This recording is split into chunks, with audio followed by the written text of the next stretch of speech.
कदर मुत्तसब जज हुमायूं दिलावर से ज़्यादा मैंने 50 साल की वकालत में नहीं देखा। उसने जिस तरह की पोस्ट मुल्ज़िम के बारे में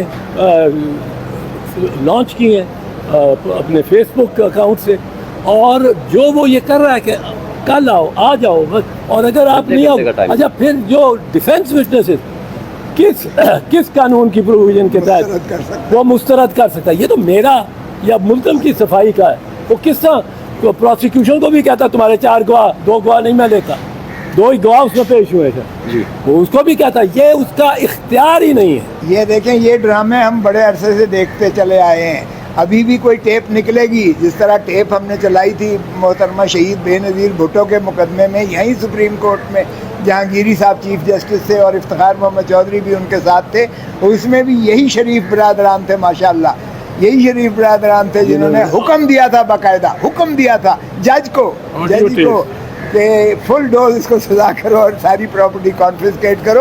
और वो भी सुप्रीम कोर्ट ने लिखा था bias floating on the surface of the record. ये भी अगर कोई करेगा फैसला तो bias is floating on the surface of the record, हवा में इस फैसले को उठा के बखेर के सुप्रीम कोर्ट या हाई कोर्ट फेंकेगी। अता तारड़ ना इसमें कंप्लेनेंट है, ना इसमें विटनेस है, ना ये गवर्नमेंट का केस है। इसमें election commission of Pakistan complainant है। क्या अता तारड़ साहब इस केस की पैरवी कर रहे हैं?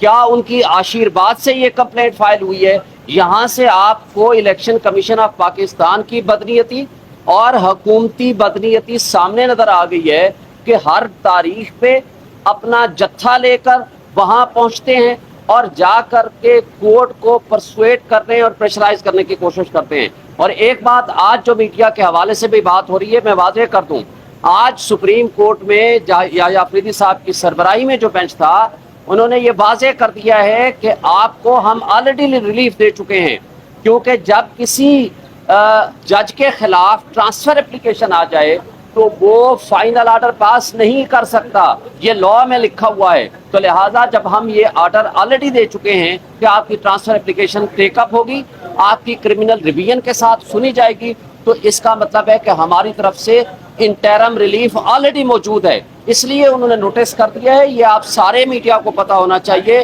कि हुमायूं दिलावर जो कि एक मुतासिब जज है, जिसके खिलाफ ऑलरेडी दरखास्तें आ चुकी हैं और सुप्रीम कोर्ट डायरेक्शन दे चुकी है इस्लामाबाद हाई कोर्ट को कि इन ट्रांसफर एप्लीकेशन को क्रिमिनल रिवीजन के साथ मिलकर डिसाइड करें।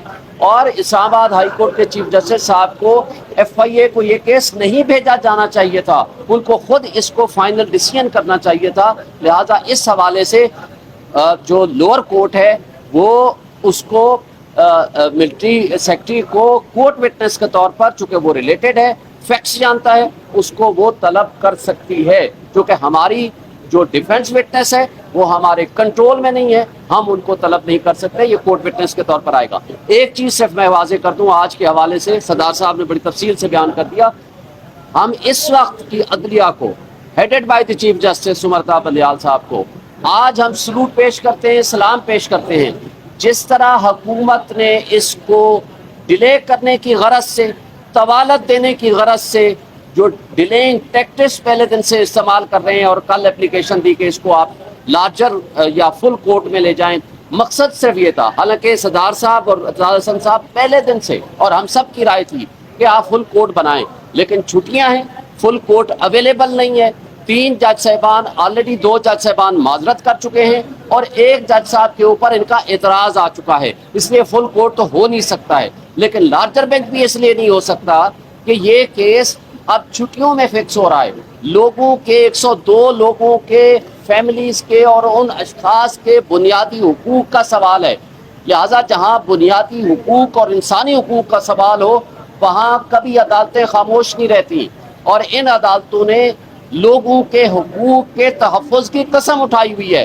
लिहाजा आज जो बेआइन मुल्क हो चुका है, इसलिए पब्लिक पूरी इन अदालतों की तरफ देख रही है और मैं समझता हूँ कि तारीख लिख रही है कि कौन किस वक्त अदलिया आज़ाद थी, कौन आइन की बालादस्ती के लिए काम कर रहा था और कौन जो सो कार जमहूरी ताकतें हैं आइन की पामाली के लिए काम कर रही हैं। ये सब तारीख में लिखा जाएगा।